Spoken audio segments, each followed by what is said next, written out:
السلام علیکم وز drama serial بیوی باجی کی بہویں کی اگلی قسط میں آپ لوگ دیکھیں گے۔ پراپرٹی ڈیلرز نے نصیر سے بات کی کہ جمال نے اسے کہا تھا کہ گھر چاروں بھائیوں کے نام ٹرانسفر کروا دے۔ انہوں نے پیپرز بنوانے کا کہا تھا۔ اگر آپ کہیں تو میں پیپرز بنواؤں تو نصیر اس سے ٹائم لے لے گا کہ بھائیوں سے بات کر کے بتاؤں گا۔ اسما بھی اپنی بوتیک واپس لینا چاہتی ہے تو نصیر اسے یہی کہتا ہے کہ تھوڑا صبر کرو، پہلے گھر ہمارے نام ٹرانسفر ہونے دو، پھر باقی سب بھی کر لیں گے۔ اس لیے اسما بھی مان جاتی ہے۔ پھپھو تو اب سمن کو بھی تانے دینا شروع ہو گئی ہیں کہ تم جہیز میں کچھ نہیں لے کر آئی۔ اب پھپھو کی اصلیت دن بدن سب کے سامنے آ رہی ہے۔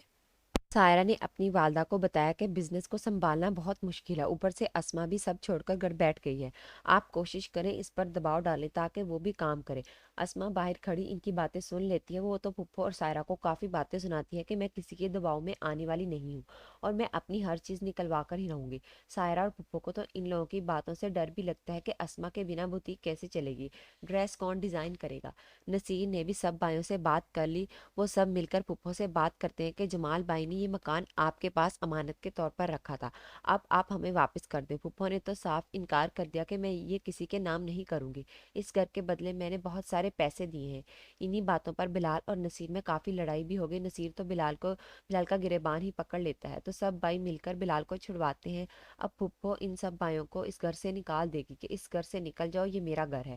آشی جسے گھر والوں کا احساس ہے وہ اپنی ماں اور نانی سے یہی کہتی ہے کہ جن لوگوں نے ہمیں رہنے کے لیے چھت دی، آپ لوگوں کو ان کے ساتھ فراڈ کرتے ہوئے شرم نہیں آئی اور آپ ان لوگوں کو اس گھر سے نکال رہے ہیں۔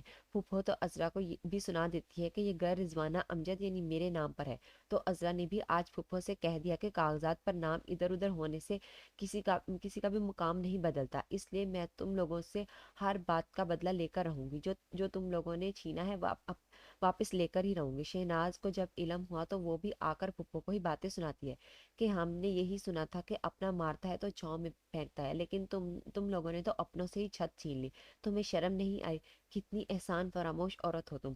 اب شاید شہناز ان لوگوں کو اپنے گھر لے جائے گی کہ جب تک آپ لوگوں کو کوئی رہنے کا انتظام نہیں ہوتا میرے گھر رہ لے، تو وہ بھی گھر جا کر یہی بات کرتی ہے کہ بیڑا گھر کو ان پھپھو اور اس کی بیٹی کا، انہوں نے تو ہنستا بستا گھر برباد کر دیا۔ اب شاید پھپھو اور سائرہ کا سارا کام یہ بلال ہی خراب کرے، کیونکہ وہ آشی سے شادی کرنا چاہتا ہے، لیکن پھپھو اور سائرہ تو ایسا کبھی نہیں کریں گے۔ جب وہ لوگ بلال کو انکار کریں گے تو بلال ہی اس ماں بیٹی کا بانڈا پھوڑے گا اور شاید انہیں پھسوا بھی دے اور نصیر لوگوں کی مدد کرے سب واپس لینے میں۔ تو ورس آپ کو اس بارے میں کیا رائے ہے کہ سب بھائی اپنا گھر واپس لے لیں گے اور کون ان لوگوں کی اس کام میں مدد کرے گا؟ اپنی قیمتی رائے کا اظہار کمنٹ سیکشن میں ضرور کیجیے۔ ملتے ہیں اگلی ویڈیو میں، تب تک کے لیے اللہ حافظ۔